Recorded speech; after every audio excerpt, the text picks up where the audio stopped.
Hey, this is John. Hey, and this is Pete. And this is the Break It Down Show. And today we have the honor of a conversation with author, professor, Commander, Lieutenant General Daniel P. Bolger.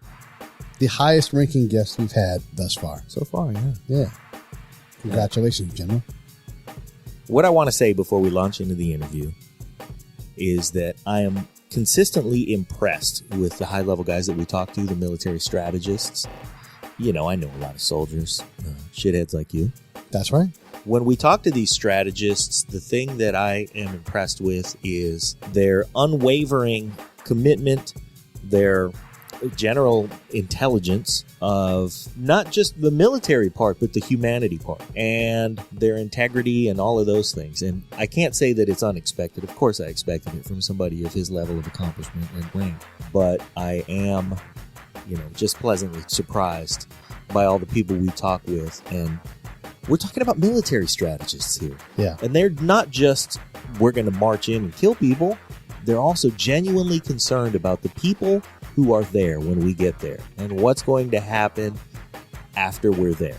It's what makes our military so fantastic. These guys constantly self-develop. I can't tell you how many 40-plus-year-old dudes I know in the military that are in the 1,000-pound club, have 2 master's degrees, and years and years and years getting better at working specifically in their field. And we're talking about guys in their 60s. In their 40s, at least. I don't know what you got in their 50s, but I just don't know them. I just don't know that many guys in their 50s. But if they're not in the 1,000-pound club, they're damn close. Wow. So these guys do everything they can to make themselves better. I think that's lost upon a lot of civilians. They think that they're just a bunch of grunts. The fact is we have warrior scholars as a norm. Yeah. I support the troops and all that shit. I work with you every day. Right. But I don't blindly do so. Right. God damn it. I stay up.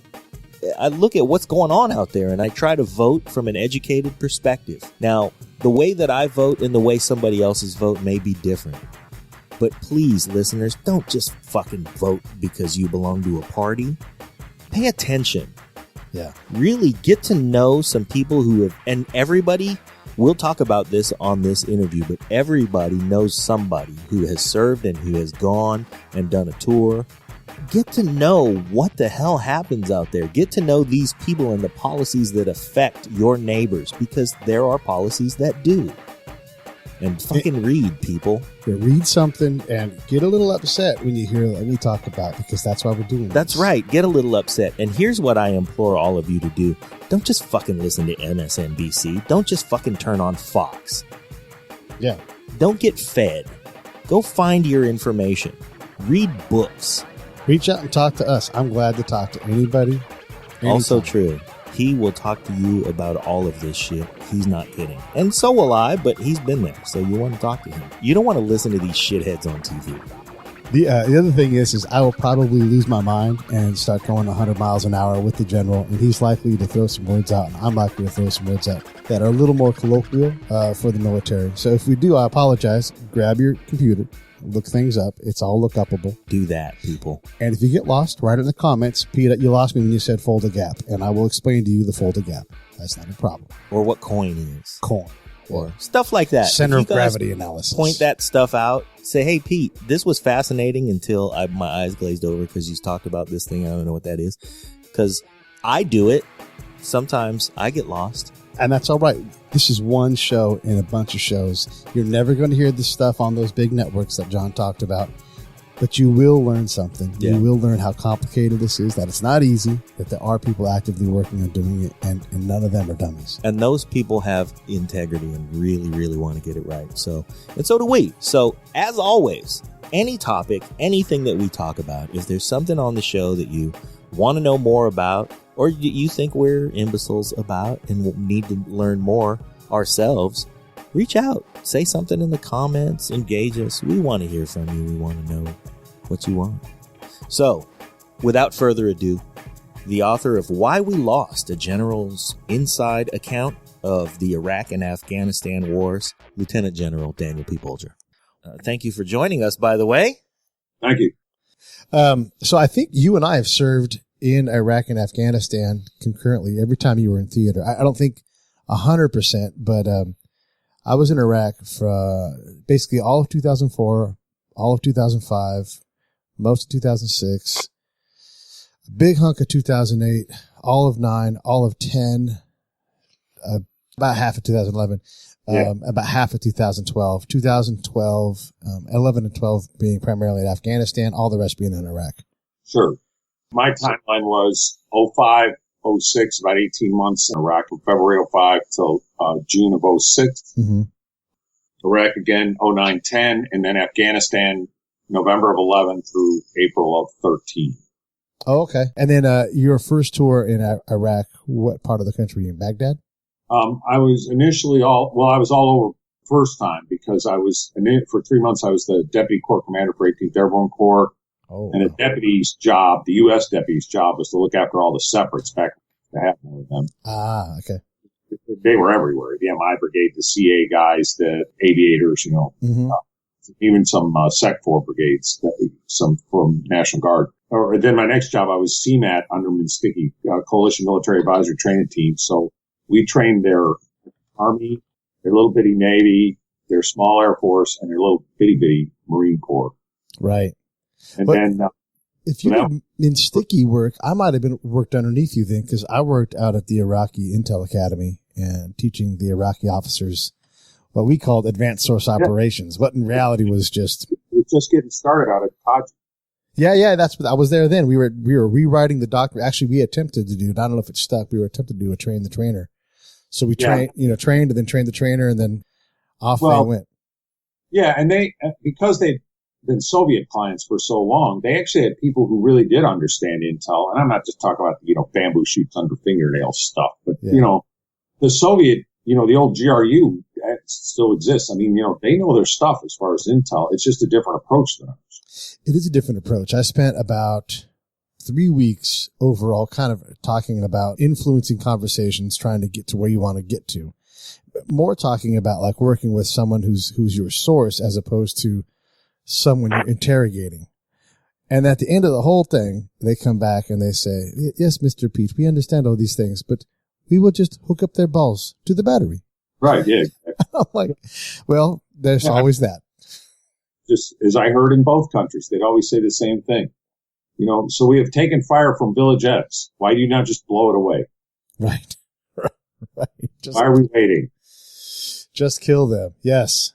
We're very intrigued, and I did not serve. So I am going to speak as the lay person and the person who wants to vote properly and get those things right. And since Pete comes to you with boots on the ground knowledge, I think we're going to mix it up, and I'm going to try to keep you guys out of the level of detail that only the two of you would share in this company, and try and make a show that a layperson can hear and find fascinating, and hopefully influence some people to, do their work and go out and find the answers that they need to find so that they're voting in a way that is, an educated vote. Yeah, good plan. So it is intriguing and fascinating that you would boldly say a statement that, that you lost, and that you put the thing squarely on your shoulders and the shoulders of your peers. Since I'm a lay person, and it doesn't seem like a common thing, is that the officer's thing to do, historically speaking? Well, I mean, the thing to remember, John, is that the American military tradition is the commander is responsible for everything his unit does or fails to do. That's pretty unequivocal, and it's true in all of our services. In the Navy, for example, if you're the captain of a ship, even if you're not on the bridge and that ship runs aground, you are responsible. It's still your ship. That's exactly right. And my organizations were significant organizations in this war. The key advisory commands in Iraq and Afghanistan, and then the division responsible for the security of Baghdad late in the war in Iraq in 09-10. And so, I rose to rank a 3-star general. So I was a senior commander in this war, and all my time in the war, I was a general officer. And when I looked at the results, what I had to squarely confront is the fact that we did not achieve the goals the United States wanted to achieve. We came in very strongly in both countries and did the part of the war we like, which is to say the conventional invasions, models of how you do it in terms of a lightning campaign, special ops and air power leading in Afghanistan, and then a joint campaign focused on armored, special ops, infantry, and air power again in Iraq that led us to Baghdad in a couple weeks. But in both cases, that was us fighting the war we're good at. Right. The people who were fighting, the Taliban in the case of Afghanistan, the Sunni and Shia insurgents in the case of Iraq, then shifted to the war that they wanted to fight. Right, because they have no chance of beating us in our war. Yeah, and so, why compete in that scale? What they were interested in was waiting us out and taking control of their countries. And it's noteworthy that in 2011, when the major campaign in Iraq ended, in 2014, when our president declared the end of combat operations in Afghanistan, although we obviously have forces in both countries and we can talk about that, at both of those points, we left behind an active and virulent insurgency in both countries, not defeated, stalemated while we were there perhaps, sometimes rolled back when we surged, but very, very active. That in Afghanistan, that is the Taliban, and they control large portions of the southwest, south, and east. In Iraq, it is the group that groups up under the heading of ISIS, although there are many subgroups and they don't all agree.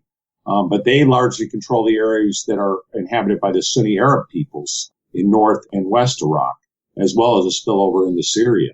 And that's not a victory. I mean, that's clearly a major problem for our country. And as a military guy, I got to say, okay, who's responsible? Now, look, the politicians definitely have a role in this. I don't mean to absolve them. But I also know that I don't want to go down that trail, like it's into partisan stuff and all that. I wanted to look at the lane that I know, which is the military lane. And as a military guy, I got this wrong. I mean, I basically stood by and even assisted as the U.S. backed into two counterinsurgencies led by our forces that we were not ready to execute. And to this day, we're unable to figure out exactly, what we did, why we did it. And most important, we seem a little confused about what we should do to fix it. I appreciate that explanation. I understand that you are taking responsibility for your command. And I think what I'm interested to know is, are you the first guy to stand up and say, by the way, we lost and we did not meet our objectives, and here's why? And how many times has the wool been pulled over the eyes of the American voter in terms of, whether or not we actually won something that we went out to fight in? Well, you asked two really good questions. The first one, I'm not sure who's the first or the second or whatever. I mean, I know I've said it, and I'm not sure who else has. But it doesn't mean it won't be said some more. I mean, when you talk up and down the ranks in our military, you hear this. And certainly the other thing I'd point out is in the immediate wake of Vietnam, all the initial stuff in the early 70s, to include mid-70s, General Westmoreland's memoirs, things like that, they talked in terms of, well, we didn't really lose. We were winning when we pulled out. Then the South Vietnamese collapsed as if that just happened by serendipity and the North Vietnamese didn't have anything to do with it. Right. I've heard those kind of arguments, and that's where I think most of the public statements, if you hear anything negative about the war at all, are along those lines. But already by the time Westmoreland said that, the younger and sharper people, the guys who'd been the majors and lieutenant colonels, the guys who would later rise to be people like General Norman Schwarzkopf, General Colin Powell, they'd been advisors in the war. They'd been U.S. commanders or key leaders in the war, and they knew we hadn't won. Right. And I'm already at that point. And I think talking to the people I've talked to in the service, a large number of the people in the service are already there. They don't like it any more than I do. It's not something we wanted to do. But to me, we're at a point where we've got to get past that. We've got to set egos aside and start making an account of what we did, most important to the American people, so that we can make the right decisions in the future. If we don't do that, we're going to repeat this rinse cycle a few more times with more dead people and with more failed missions. Thank you for that. Thank you for having the clarity and having it at the speed that you have it, because I think that what we want to see, that's the transparency that voters want to see, that people like me want to see. One of the things I guess our listeners should gather is that the difference between General Bolger and myself is he's up top looking at the strategic view and understanding these things in hindsight. And I'm the guy on the ground who would see that stuff in the direct now, the here and now. I've talked to thousands and thousands of local nationals and heard them talk about dismissal of their own police forces that we are actively teaching and training every day, talking to displaced families who would say, we want to get our kids into school because if they don't, they're going to become thugs and criminals, basically. And active recruitment of young males constantly going on every single day. that we had no ability to counteract, no ability to counter. We might want to, but it was just a problem that was too far. So here we are, allowing the seeds to be sown for an ISIS to grow as soon as we leave. A public that's disengaged from its government, and I'm sure General Bolger and I will agree, you can't do a counterinsurgency if there isn't an established, viable government in place. My lesson is that coin may or may not be the right answer in a certain setting, but here in Afghanistan and Iraq, it's very hard to strategically advance the ball because neither one of those governments were truly supported by the people. And that, for me, was the big lesson that we didn't get as an organization. What are your comments on that, General? Well, Pete, you're exactly right. The older U.S. doctrine on counterinsurgency, the old Field Manual 100-20, written in the wake of Vietnam, made legitimacy the number one tenet of any counterinsurgency effort. And that's a local thing. That has to do with the government. You're exactly right. Governments in Iraq and Afghanistan were the worst of both worlds. They were perceived out in the public as being U.S. puppets or incompetent or corrupt or all of those. And they themselves, although they didn't want to be U.S. puppets, they would look to the Americans and say, tell me what to do, or even better, do it for me. And yet we were unwilling to do that. In a way, we had some of the trappings and behaviors of an imperial power without the sense of responsibility of actually stepping in and running the place. Yeah, absolutely. I called it imperialism 2.0. It was a newer, worser version of imperialism. Yeah, well, you said it, 2.0, and it should have been recalled. But I'll tell you, that's what I got. And I think you're exactly right. And I think the tenets of counterinsurgency are valid. I mean, they're time tested. They've gone back thousands of years. I mean, long before they were put in a manual or codified by Mao Zedong and all the other people who talk about insurgency and counterinsurgency. But what I would say is this: the key thing, if legitimacy is the key, and I believe it is, in this type of a war, that meant it had to be an Iraqi and Afghan solution. How few times did we approach our counterparts at any level, whether at the tactical level down with individual police and military units, up at the fighting level of brigades and battalions, up at the national level of ministries of defense and interior and intelligence? How few times did we approach and say, what do you suggest? What do you want to do? Instead, every wave of Americans came in and said, well, by God, here's the answer. And, since it came with money and it came with resources, it came with Americans to fight alongside you, they swallowed and said yes. But in the end, we've left them with a mess in both countries. And what's saddest of all, who lost the war? Yeah, the Americans have had a loss, but it's not catastrophic. The loss of the war in human terms in Afghanistan and Iraq is a catastrophic tragedy. That's who's really lost the war, is the people of those countries. And what's worse, they're continuing to lose this war. Generally, in modern conflict, as you said, force on force in symmetrical warfare, for our listeners, China versus the U.S. or any big nation versus another nation, where there's a large field and an enormous number of guys running right at each other. We have made that fight obsolete for right now until someone can figure out some way to go force on force with us. So that fight really, in effect, in Pete's world, that doesn't exist. The fight that we have to deal with is Boko Haram. And what the hell is that? And who is, there is no guy with the sword who can surrender. That's my thing I always say. So how do you fight Boko Haram? How do you fight instability in the Horn of Africa? Because we want to fight tank on tank, but reality is different.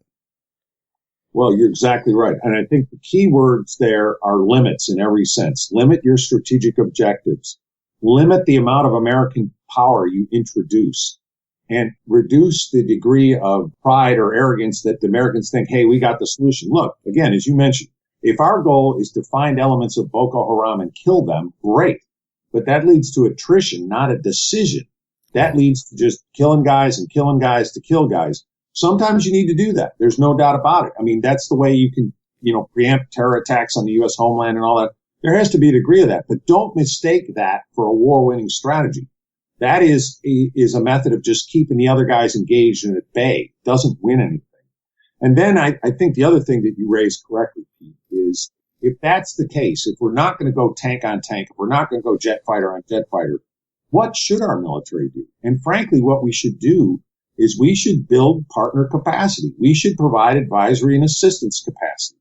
We should fill those holes that they need filled in a limited way And we should do that with the understanding that the local folks, in the case of Iraq and Afghanistan, the Afghans and Iraqis, have the lead. And they're going to come up with solutions that in some cases we're not going to necessarily agree with. And we have to figure out, okay, well, how much are we going to support them? Hey, the other thing I'd mention that's very important from a political standpoint is a long-term U.S. commitment to this advice. It really bugs me to this day that our agreements with Iraq and Afghanistan are written on the diplomatic equivalent of a cocktail neck. They're deals that were signed by our ambassadors in country. Good guys like Ambassador Ryan Crocker, who, by the way, negotiated both of them. But, the fact that his signature does not commit the United States to a ratified treaty like we have with, South Korea or Japan or the NATO countries, this is a deal that either side can break tomorrow if they feel like it. And I'll tell you, in the case of the Taliban or the insurgents in ISIS or something like that, they just look at that as lack of commitment, and they just figure they'll wait us out. And the track record so far indicates they can. And that's a human trait. Any of us who have our feet dug in, and we're talking about the cradle of civilization here. So tribes that have been there and their families have roots that are there 8,000 years or more, they're able to very clearly see that, well, you guys will be gone. And when you guys are gone, we're still here.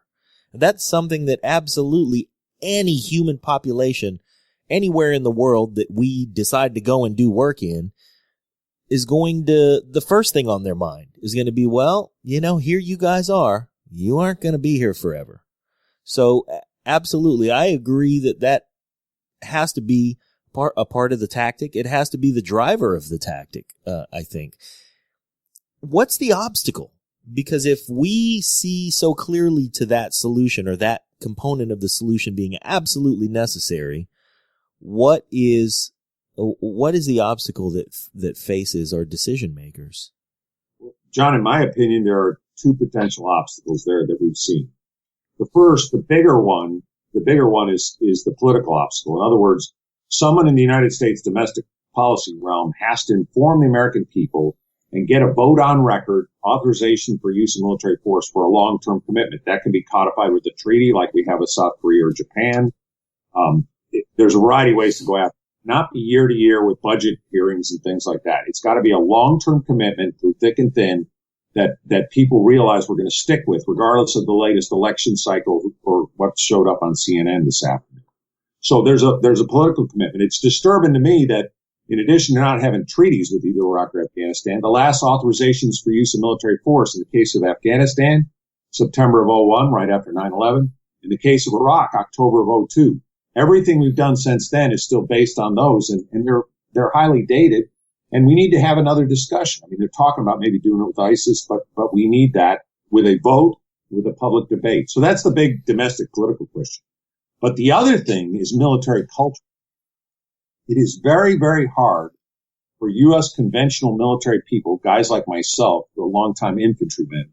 If you stick me in a country like Iraq or Afghanistan, I'm going to do what I'm taught to do, which is to say, hunt down the enemy and go after him.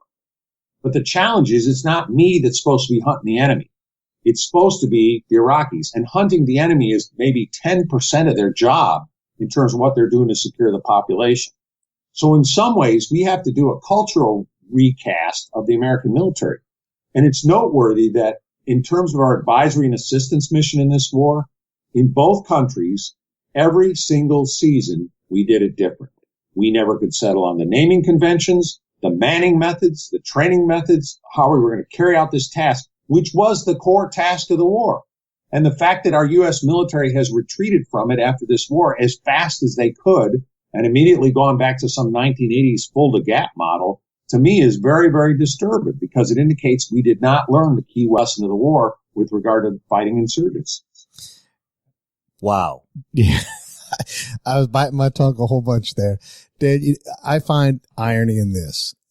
The full-to-gap stuff. I love the full-to-gap thing because you and I both know it's, I'm going to say the word archaic. It is not the fight that we fight right now. Maybe that fight will come back, but right now that's not the fight. So here we are still fighting the fold-to-gap. And by doing that, by fighting the fold-to-gap is defeating us because we cannot focus our attention on the things that need to happen to advance strategic goals.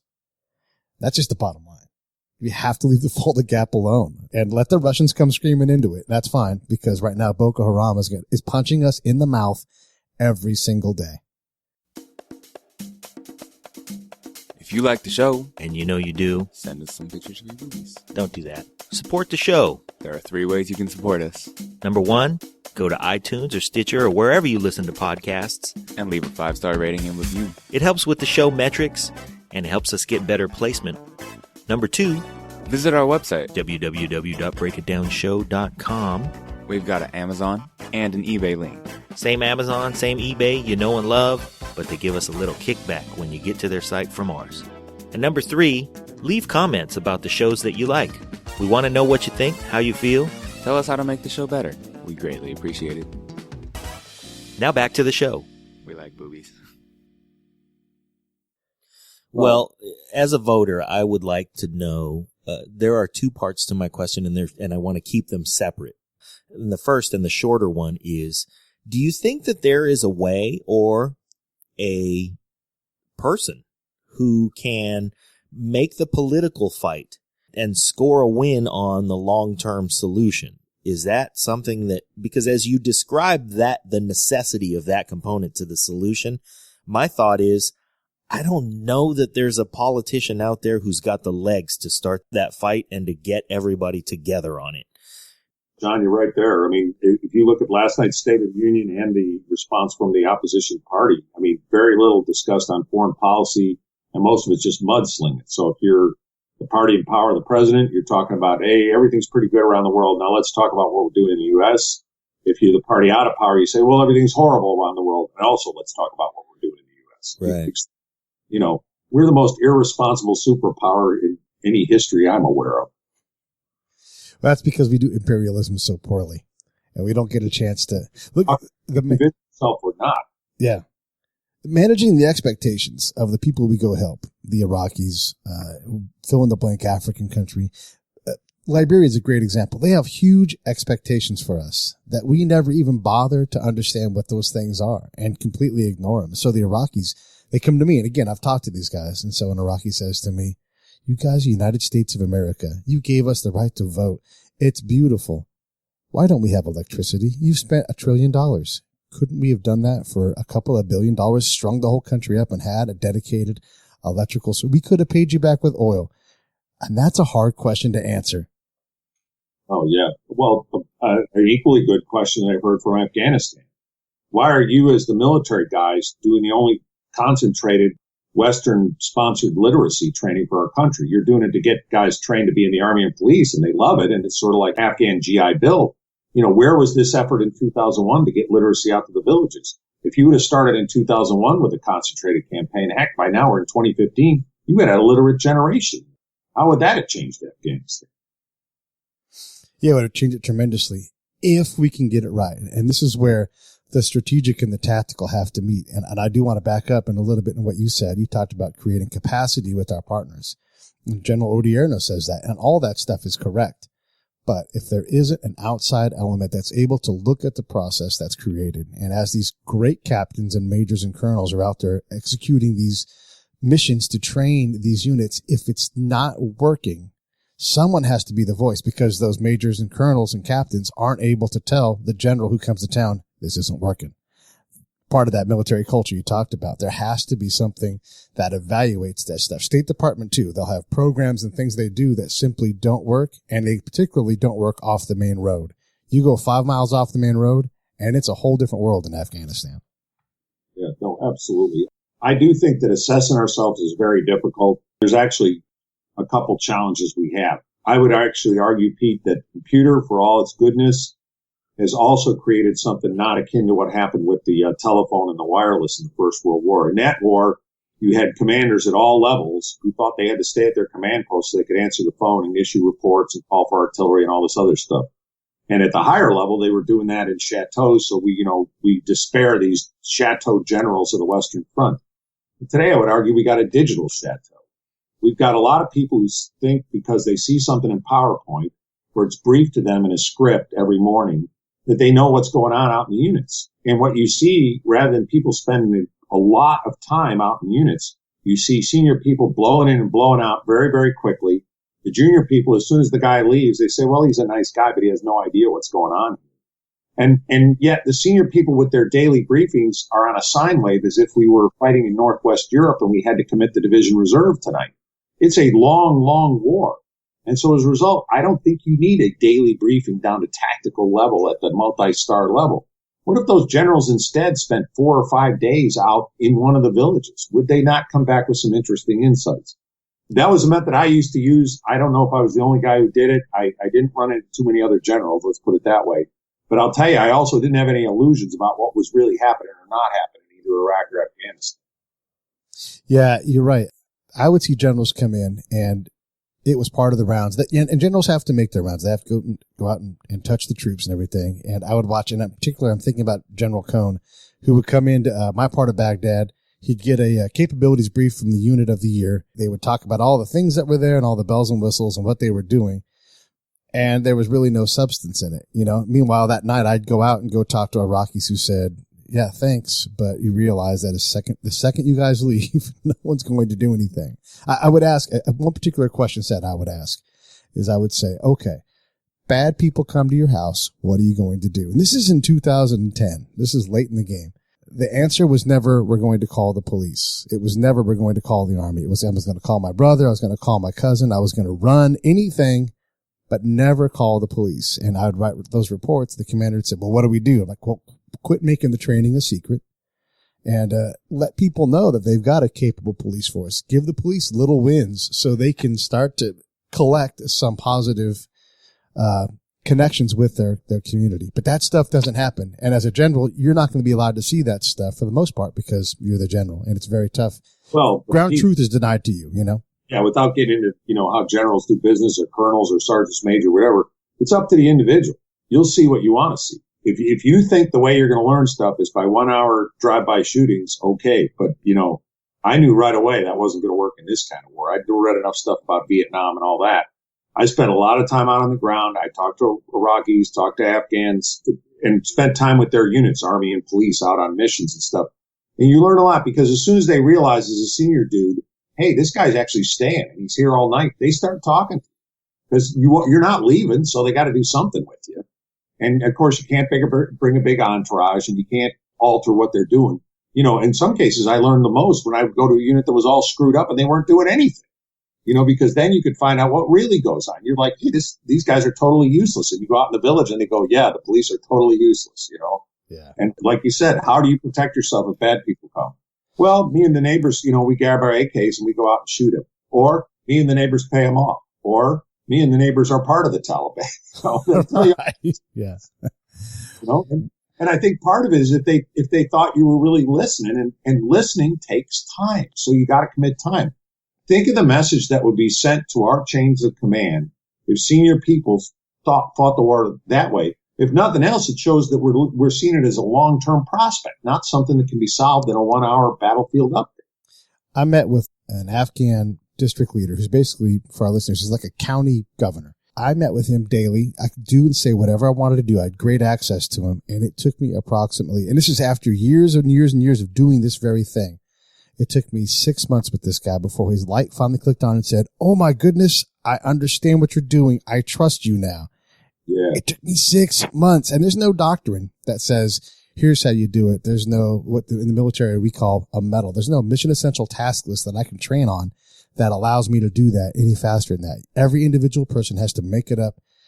And then you have to test it. Again, test. It's always say, all my units, you have to test. Assume that you're doing it wrong, because until you can get empirical evidence that denies it, you're screwing it up. So how do you change that military culture? If we're going to be the ones that do this, and I don't know who else could do it en masse because we're so big, we can go sit somewhere. How do you change that and become more effective at that social, political, cultural fight? Well, Pete, you and John know that people do well at things that are valued. So within the military, we'd have to put a value on those capabilities. What am I talking about? So if the coin of the realm, when you went as an Army guy to a place like Fort Irwin or Fort Polk and trained at our training centers, was how you interacted with the population, role players there, and with the people playing your counterpart units versus how many bad guys you shot. If that was what was valued, then that would be what we would do. The challenge we've got is that you can never assume that you can do the famous full the gap or whatever you want to call it. In other words, real wars are, conventional war, what people like in American military, to do that force on force, tank on tank thing. That's hard too. And that takes a lot of work. No you got to kidding. find the right balance, but I think we have to value it. So let me offer the following. If a U.S. company, by its nature, a U.S. rifle company or an artillery battery or cav troop or even a forward support company, if one of its tasks that it had to do and it got checked on every single year was to work with a counterpart unit 3 times its size, in other words, a friendly battalion. And it had to do that along with everything else it had to do. If it's in the 82nd, it's got to do parachute jumps. If it's a tank unit, it's got to do gunnery. If that was checked and people were held responsible for that, they'd do it. And people would say, oh, we're so busy, we're so busy. I've never noticed in the military that we're ever too busy to have one more good idea program because some general or colonel or sergeant yeah. So there's a really good idea, something we need to do to win the damn war. Why not do it, and then test it?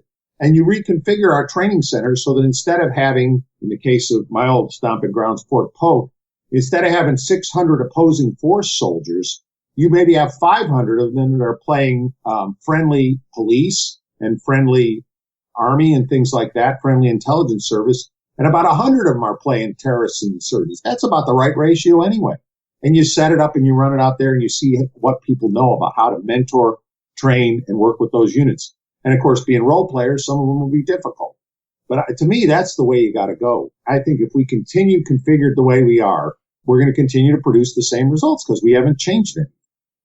I think we get worse results because the people we go visit get frustrated by us. I mean, how many times have we burned the Iraqis in the last 25 years? They only take so many times of that before they're like, look, we love you guys, but no thanks on the help because you guys leave right when it gets rough. That's definitely true in both countries where we sent the major conventional forces in Afghanistan and Iraq. Pete, I mean, your district commander you talked about there, your district leader, how many Americans or other countries has that guy seen? Year after year, time after time. And here's the other problem we got. In a theory, you could have some kind of, British, civil service thing where you're sending these guys out there for 20 years and they learn the local language and they adopt local customs and all that kind of stuff. But that's not going to be a model that's sustainable in the American military either. So whatever you do has got to be in some way sustainable within a rotational base. You can't leave American troops out there, the same unit for 3, 4, 5 years. That's going to be very, very difficult. So how do you do it? Our special ops guys do it by developing regional focuses for certain units. And then, of course, they break that too when they need to. But, things like language capacity would be important.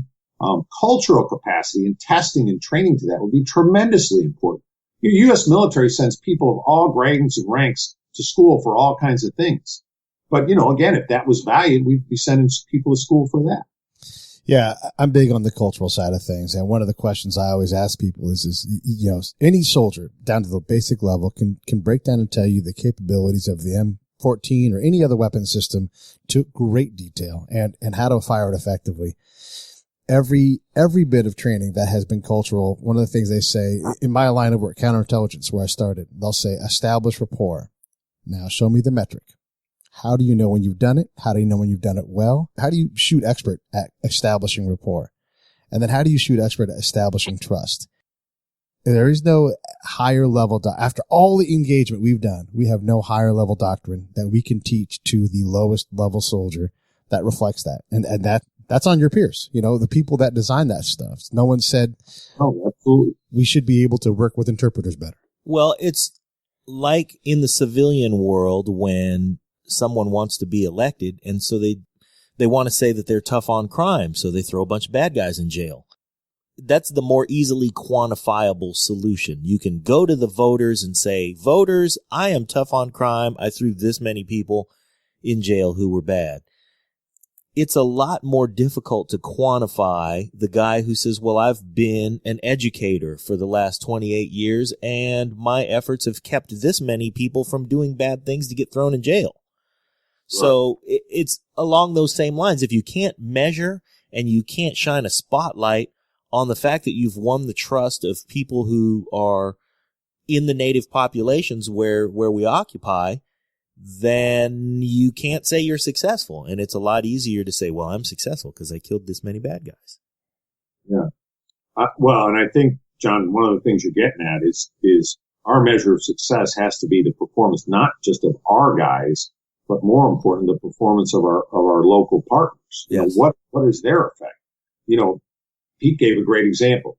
If the local people don't call the police, if their solution when a bad person shows up is pay them off, run away, get your family to help you with your own AKs, there's no credibility to the police force that the Americans think they prepared for that region. Those are the kind of metrics that are important and I think need to be asked. The other thing is, I do think that there are ways to tell if we're having an effect in building rapport. Among those things that I think would be very, very important is how many initiatives are coming from the partners. In other words, you know, the Americans basically having a good idea, Ferry, we have 1 million initiatives. How many things come from the partners where they come in and say, I want to do X, and they are able to prepare and do that? Very rare. Right. Well, I'm from Guam, and when Guam was liberated from Japanese occupation at the end of World War II, there was, you know, it's really, really small. So it was probably very easy to do and very easy to overlook. But what happened was we assimilated completely into American culture. We became American patriots. We appreciated that we had been liberated, and everything worked. Not everything. You know, there were some complaints about land being taken for military installations, things like that. They're going to happen.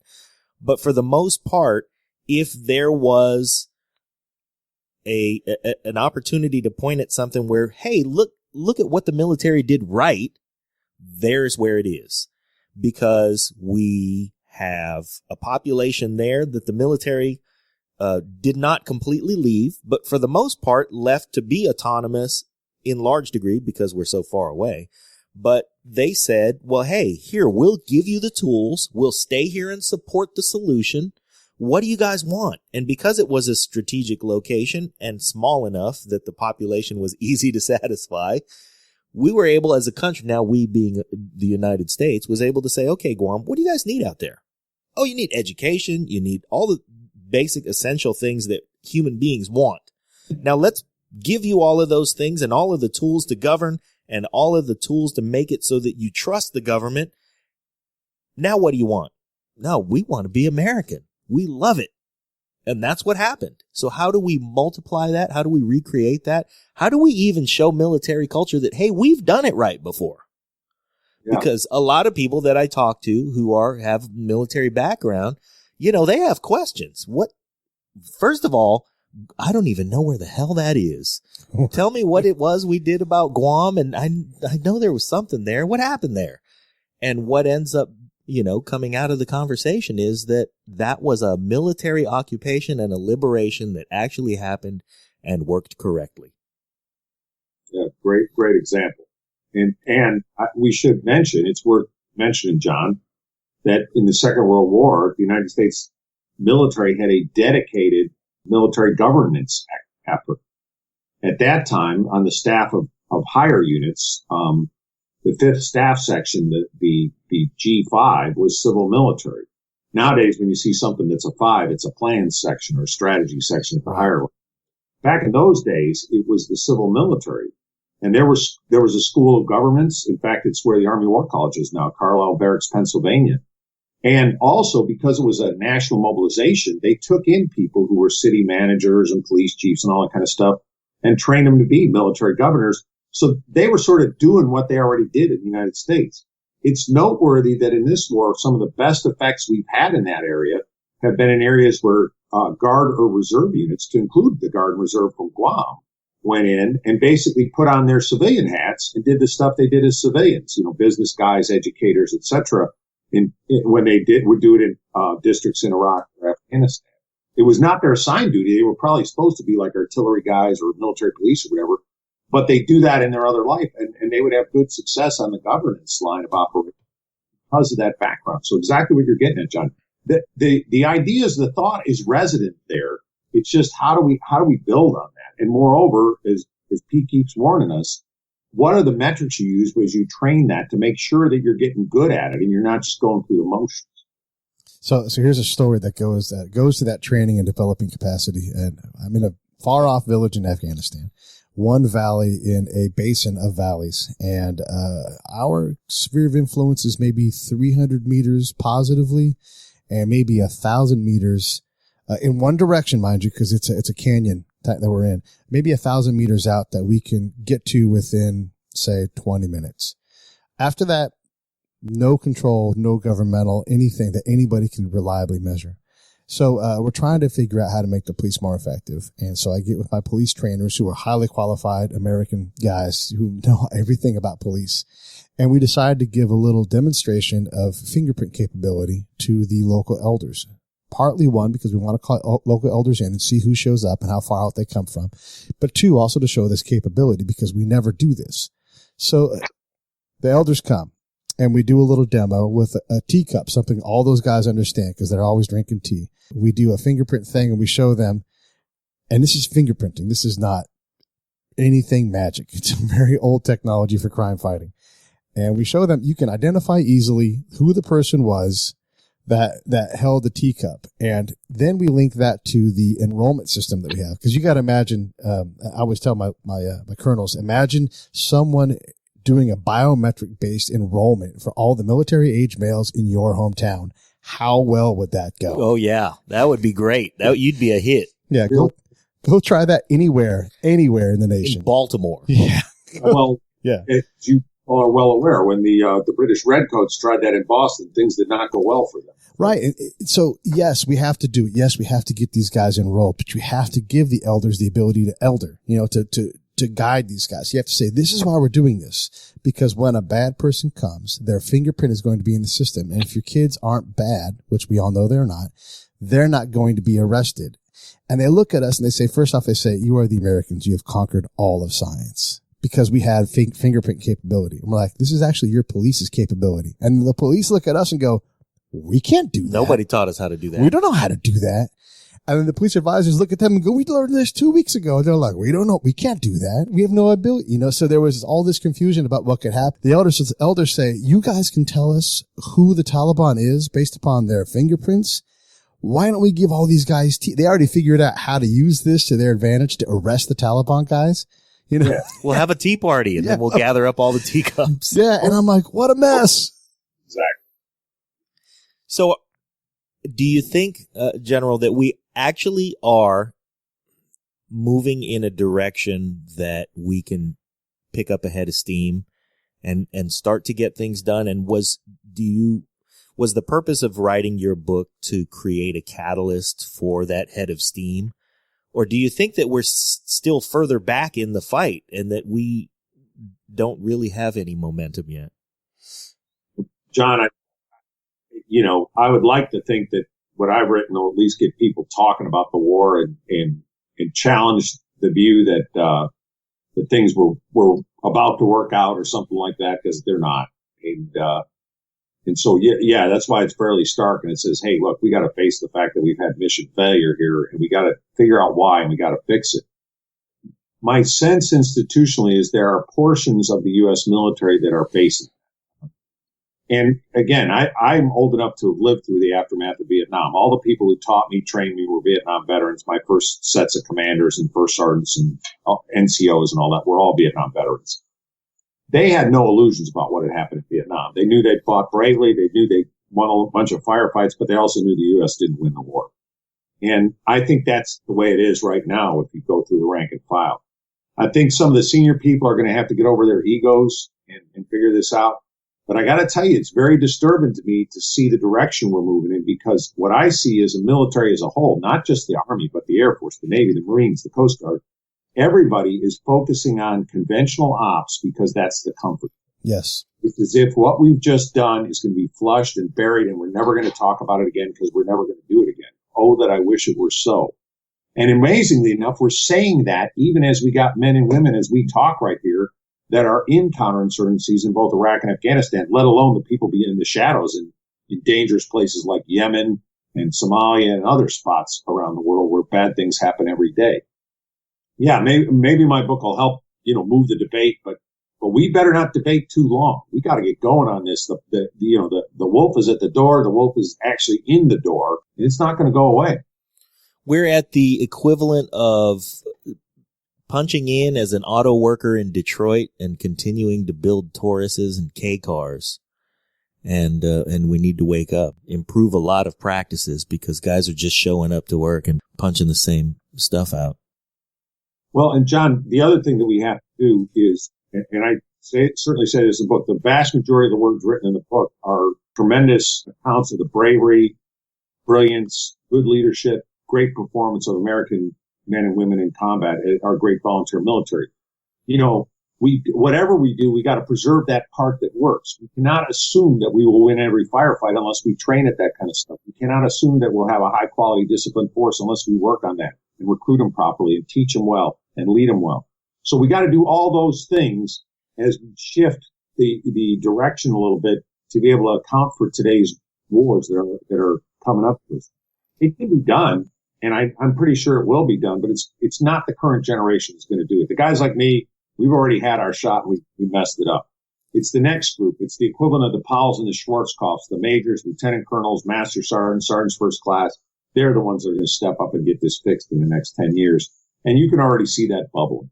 I don't want to minimize your statements or everything, but I don't think it's fair for you guys to say you messed it up. It's a very, very challenging thing. Nobody knew we were going to fight on September 10th, 2001. Nobody knew.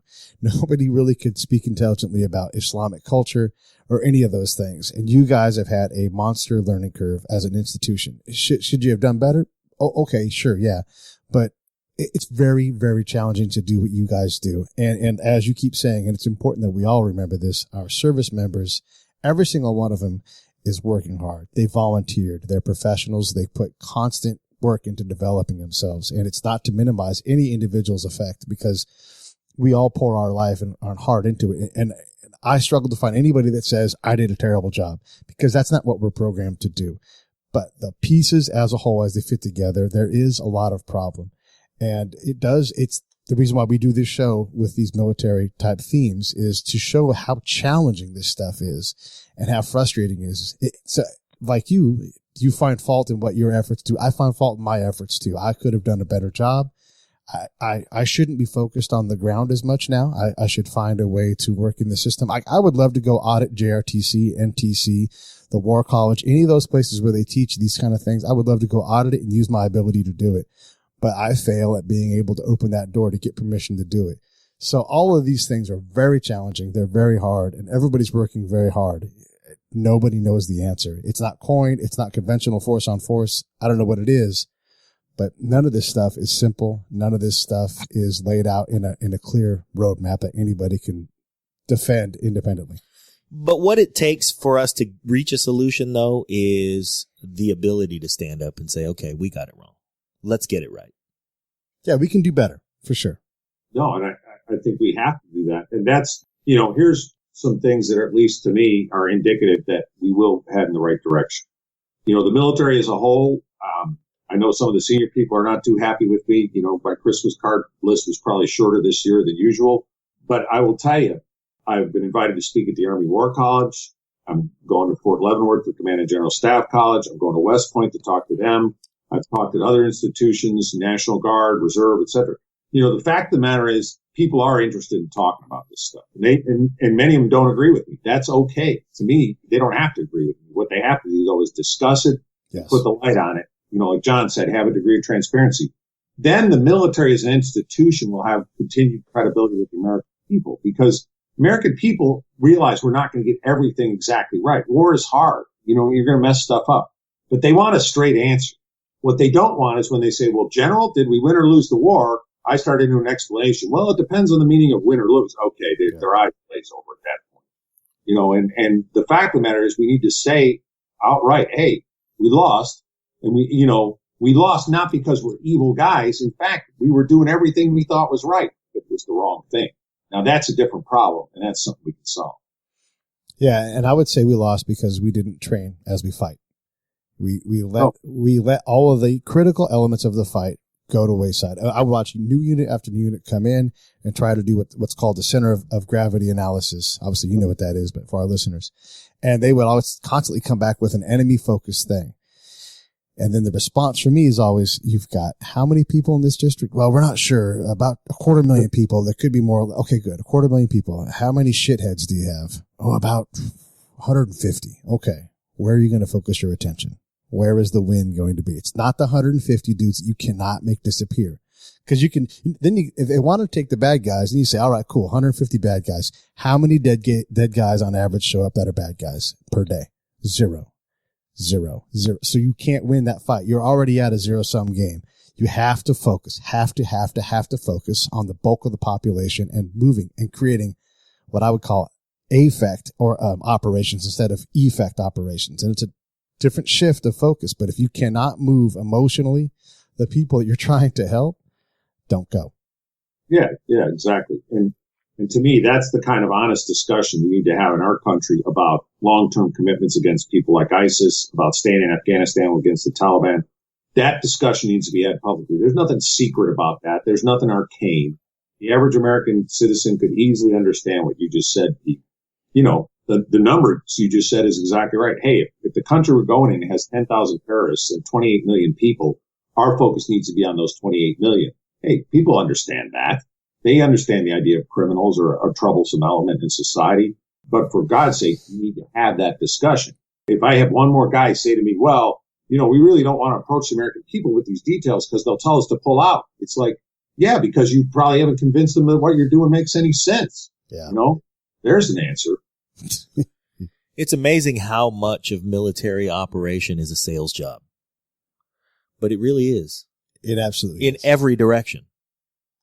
Our information operations is how to run a major market radio station. And if you aren't looking at it that way, don't do information operations because you're going to make things worse.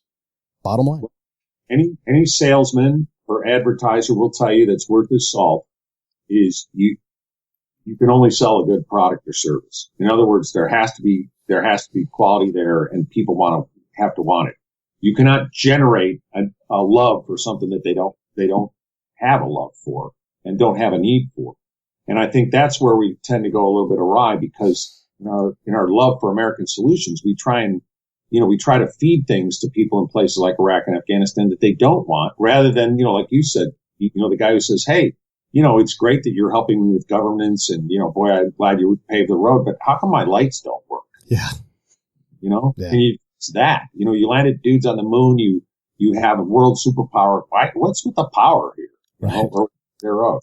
Wow. Thanks for bringing us a water filtration system that targets terrorists to our particular village and makes things worse. So we let that thing die and not work anymore. But while we had fresh water, what about the sewage that we created from all this fresh water we had? My mouth goes open. I write in the notebook. There you go, General. there's your response. Exactly. And to me, it goes with listening. It goes with asking local people what they want. It goes with a limit on what you're trying to do and an understanding that some of what you're going to do is not what you want, but what they want. Right. And back to what's going to sway that 99% of the population that's not terrorists. It's when they start getting what they want. When we were getting ready to pull out of the one of the districts that we're in, two specific things struck me really hard. One was that they do a quarterly assessment of the Afghan government. The military does this. And there is not one Afghan leader present for this assessment. And it's shameful. The other thing is the bar is set low. So there is no hospital in this one particular region. That used to be a standard, but because we have to constantly advance and get to the next tranche, which is just the next segment, listeners, you have to write certain things off. So the commander says, wait, there's no hospital. I thought there had to be a hospital to advance to the next segment. And the XO leans over and says, sir, we're setting the bar a little lower. Roger. Okay, cool. All right. Next slide. Go ahead. No hospital. Yeah. Next slide in this war is the equivalent of Over the Top in World War I, and it has about the same results. Right. And you can't run your organization that way. You can't do it. No. And it's very frightening. And so those are pathologies that even if we want to fight in the full gap and don't even want to deal with this, we also have to fix. And again, I'm not seeing a large effort from the top to fix that, but bubbling up from the bottom, we will. There's a lot of practicality in the U.S. military, and that has not been squelched. So we'll just have to see. So what do listeners do? What do you advise our listeners when they go to grab a ballot box and fill it with a vote? Or what can they do to try to support and make a more effective and effective military? Well, I think the number one thing they got to do is realize that everybody has a stake in the U.S. military. There's a tiny percentage wearing uniform, but that's the tip of the spear. Everybody pays taxes. Everybody votes in political leaders who then approve appointed leaders, and those together represent the people and giving orders to this great American volunteer military. So things that I would say that everybody should do is stay aware of what's going on in the world. You know, it is a small thing, but it's an important thing. One of the things we got right in this war that we did not get right in Vietnam is the public has continued to support our military. And I think that was because of a wise decision by a guardsman, in this case, George W. Bush, former air guardsman, just like his former guard counterpart Harry Truman did in the equally unpopular Korean War. Those guys mobilized the Guard and Reserve early, and that meant that every town in America had people, to include places like Guam and far out places in Alaska and Idaho and all that. They had people involved in this war.